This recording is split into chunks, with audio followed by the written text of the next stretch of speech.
Bienvenido al programa del día de hoy. Vamos a iniciar con una oración.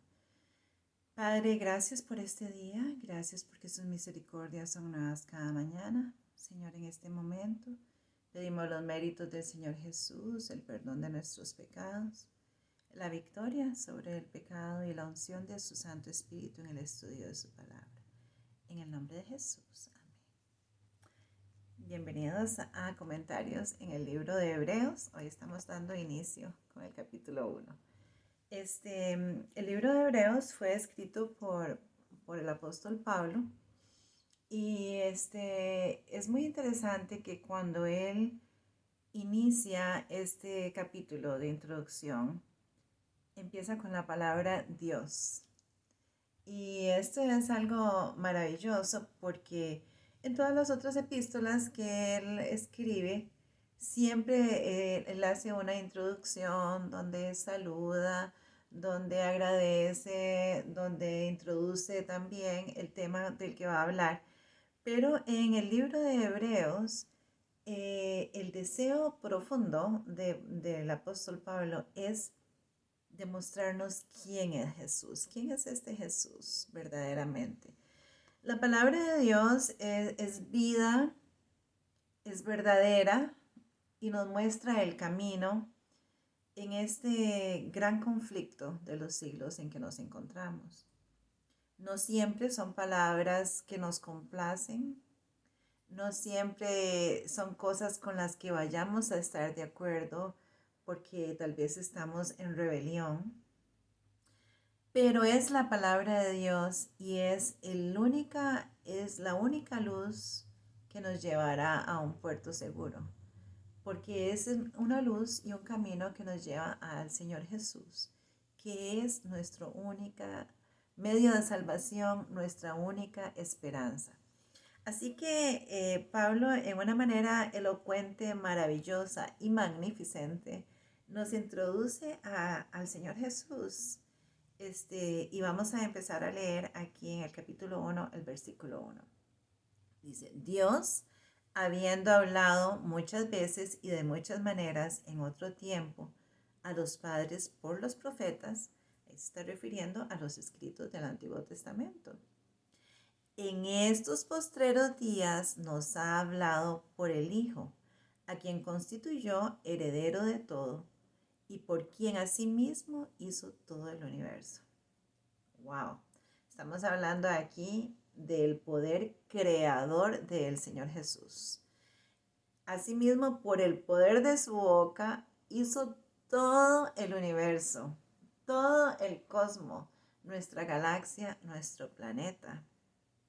Y sabe que algo muy interesante en el en el libro de Génesis, cuando se habla el relato de la creación, por lo menos unas 30 veces aparece la palabra Elohim. Y Elohim es un término, es un nombre de Dios que abarca a Dios Padre, Dios Hijo y Dios Espíritu Santo.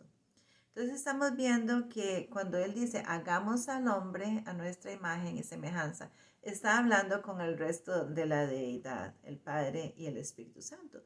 Pero la creación en sí viene siendo hecha por nuestro Señor Jesús. Algunas veces tenemos este concepto del Señor Jesús como que empezó a vivir cuando nació en el pesebre y vino aquí y su vida fue por 33 años, pero no, Él es el eterno, Él es el gran yo soy. Y es muy importante que le demos a Jesús el lugar que amerita en nuestra vida, porque es nuestra única esperanza.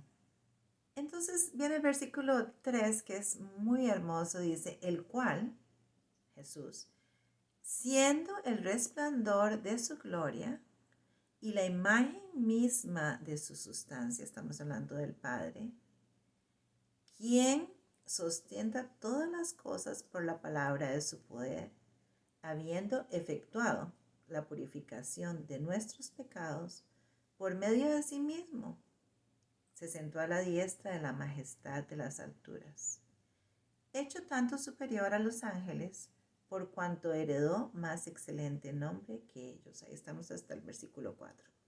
Ok, pensemos en esto un poquito. Es maravilloso que el Señor Jesús sea el creador, soberano, Elohim.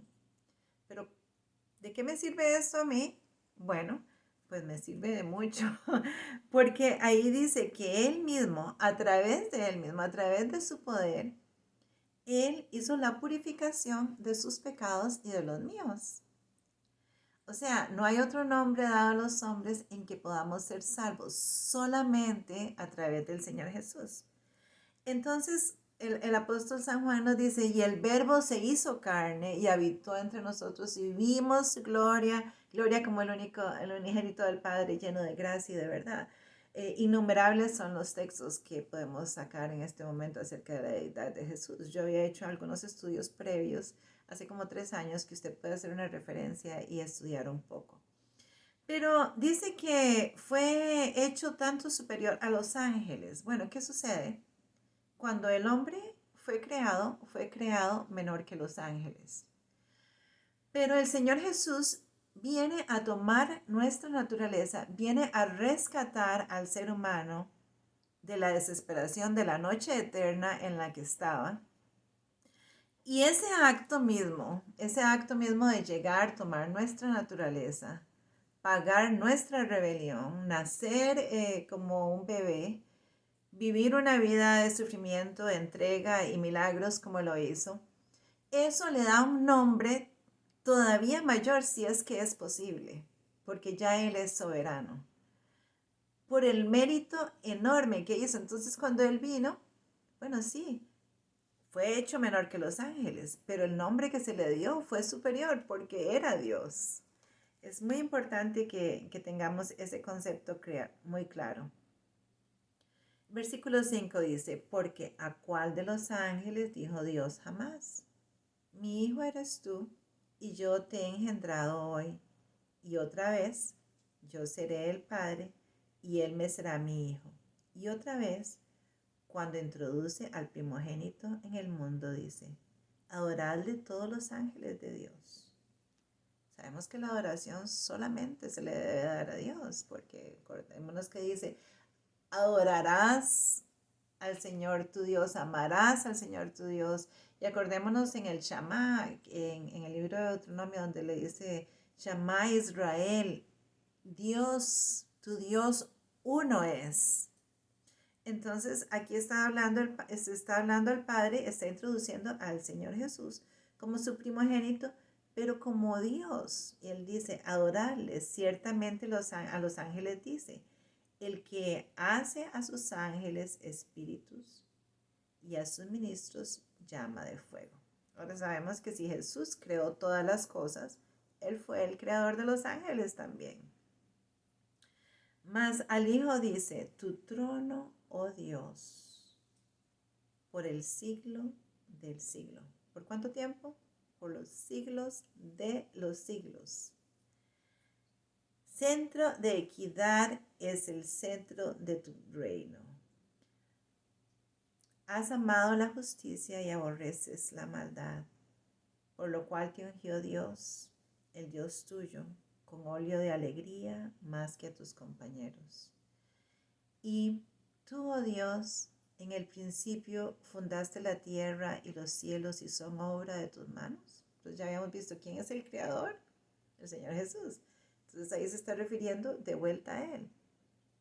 Estos perecerán, mas tú permanecerás, y todos ellos se envejecerán como vestidura, y como un vestido los envolverás y serán mulados.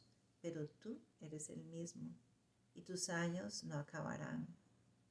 Pues ¿a cuál de los ángeles dijo Dios jamás? Siéntate a mi diestra, hasta que ponga a tus enemigos por estrado a tus pies. ¿No son todos espíritus ministradores enviados para el servicio a favor de los que serán herederos de la salvación?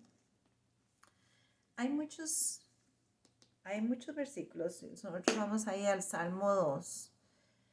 Ahí vamos a ver cómo habla de que los reyes de la tierra se rebelaron contra Dios y se irguieron en rebelión, en herejías.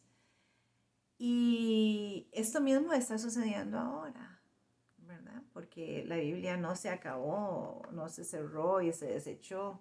Todavía está vigente y estará vigente hasta el fin del conflicto. Pero hemos querido en muchas maneras, la raza humana, curiosamente, nosotros por los que el Señor Jesús vino a sufrir para redimirnos, para salvarnos, porque Él tomó nuestros pecados, se hizo maldición para nosotros en la cruz. Aún así, insistimos a querer sacar al Señor Jesús del cuadro, a compararlo y ponerlo en el mismo nivel de algunos otros dioses. Y entonces, resulta que ha sido un plan satánico maravillosamente estructurado para desviarnos de lo que es la luz. Nuestra vida en esta tierra es como un soplo, como lo acabamos de leer aquí, como una ropa que se desvanece, pero Dios permanece para siempre. Y la idea de Dios es la salvación suya y mía, que podamos volver a casa. Este tiempo aquí en esta tierra es un paréntesis, pero lo que hagamos aquí determina nuestra eternidad, si nosotros queremos o no ser parte de los redimidos, porque de tal manera amó Dios al mundo, de tal manera que dio a su Hijo. Y el propósito de Dios es que nadie se pierda, sino que todos procedamos al arrepentimiento. El precio que se pagó por nuestra salvación es algo que nunca plenamente llegaremos a entender, ni aún en la eternidad. Será estudio de toda una eternidad, porque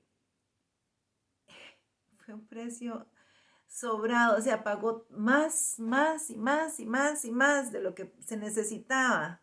Así que independientemente de donde usted esté y lo que esté pasando, la respuesta es el Señor Jesús. Y Él es el único. Así que hacemos bien en estos postreros días de estudiar la palabra de Dios en oración, porque necesitamos la ayuda del Espíritu Santo para poder lograrlo, para poder entenderlo, para que penetre, para que transforme, para que nuestros ojos sean abiertos y podamos ver cuán grande redención el Señor nos ha dado. Así que en el libro de Hebreos nosotros vemos al Señor como el creador, el soberano, lo vemos como el monarca de las galaxias, lo vemos como el eterno, pero también lo vamos a ver como el sumo sacerdote intercediendo en el trono de la gracia, aún ahora, por nuestra salvación. Esa puerta de la gracia no va a estar siempre abierta, está pronta a encerrarse. Y aparte de eso, pues nadie nos garantiza el próximo momento de vida. Así que hoy, cuando escuchamos su voz, no endurezcamos nuestros corazones. Que el Señor le bendiga.